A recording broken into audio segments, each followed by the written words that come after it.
નમસ્કાર મિત્રો. થરાની એ બબાલ જેમાં ચૌધરી સમાજના સામાજિક આગેવાન અજમલ ચૌધરીને કિડનેપ કરવામાં આવ્યું, ત્યારબાદ એમને મારવામાં આવ્યો. એ માથાકૂટ છે, એમાં જેટલા પણ આરોપીઓ હતા એની ધરપકડ કરી, એનું રિકન્સ્ટ્રક્શન પણ કર્યું અને જ્યારે એમને કોર્ટમાં રજૂ કરવામાં આવ્યા ત્યારે એમને જામીન પણ મળી ગયા. એવી ચર્ચાઓની વચ્ચે એ લોકોની ક્રાઇમ કુંડળી સામે આવે છે. એ ગુનેગારો એટલા રીઢા છે કે જ્યારે ડીવાયએસપી છે એમને પૂછવામાં આવ્યું આ ઘટના છે એની જ્યારે માહિતી લેવા ગયા હતા ત્યારે એમને એવું કહ્યું કે અનેક એવા ગુનાહિત ઇતિહાસો છે જે અત્યારે રેકોર્ડમાં બોલે છે. સર્વપ્રથમ અધિકારીનું નિવેદન સામે આવ્યું છે જેમાં આ ગુનેગારો છે એને અધિકારી વાત કરી રહ્યા છે, સાથે જ ઘટનાની સંપૂર્ણ માહિતી આપી રહ્યા છે. શું કહી રહ્યા છે તે સાંભળીએ.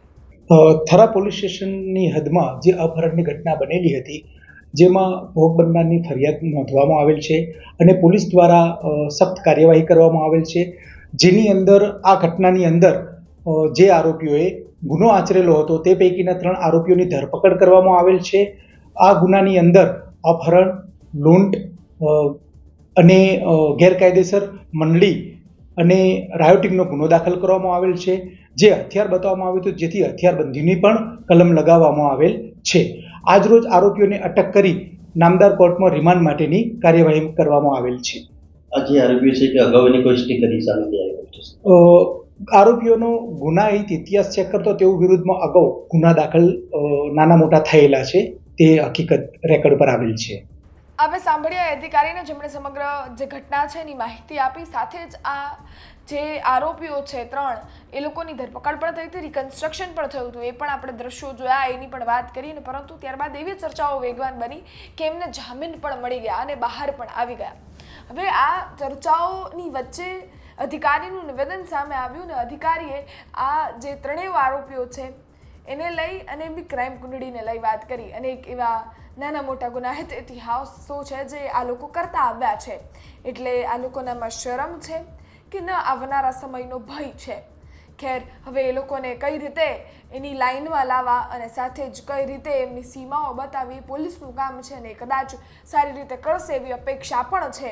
પરંતુ આ જે ઘટના છે એમાં સૌથી પ્રથમ મેઇન આરોપી ગણાતા બળદેવગીરી બાપુ, જેમની માટે જ અજમલ ચૌધરીએ શબ્દોનો ઉપયોગ કર્યો હતો ને એમના સમર્થકો છે એમને ખોટું લાગ્યું, પછી આખી ઘટના આવી. એવી વાતોની વચ્ચે બળદેવગીરી બાપુ છે એમના જૂના વિડીયો વાયરલ થઈ રહ્યા છે, જેમાં એ આવી જ રીતે ડરાવી ધમકાવી રહ્યા છે અને માર પણ મારી રહ્યા છે. સર્વપ્રથમ જે વિડીયો વાયરલ થયા છે એ પણ તમે જો.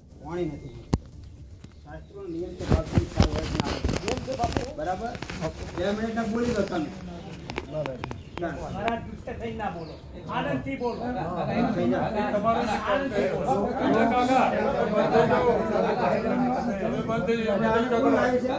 બાપુ આપ બોલતા શીખો.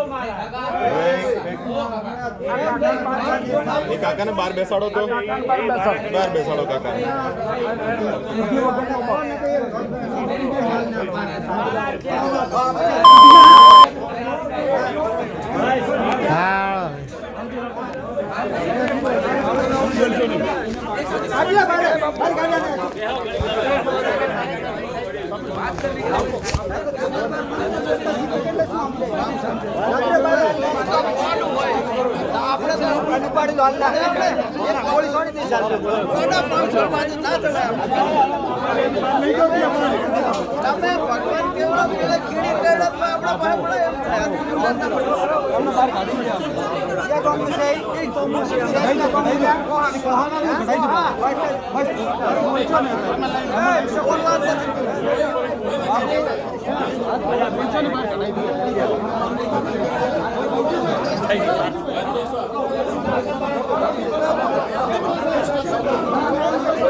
આપણે જોયો એ વિડીયો જે બળદેવનાથ બાપુનો છે, જેનો ઇતિહાસ આ જ કહે છે અને સાથે જેમની સાથે જે આરોપીઓ હતા એમનો પણ ઇતિહાસ ગુનાહિત જ કહે છે.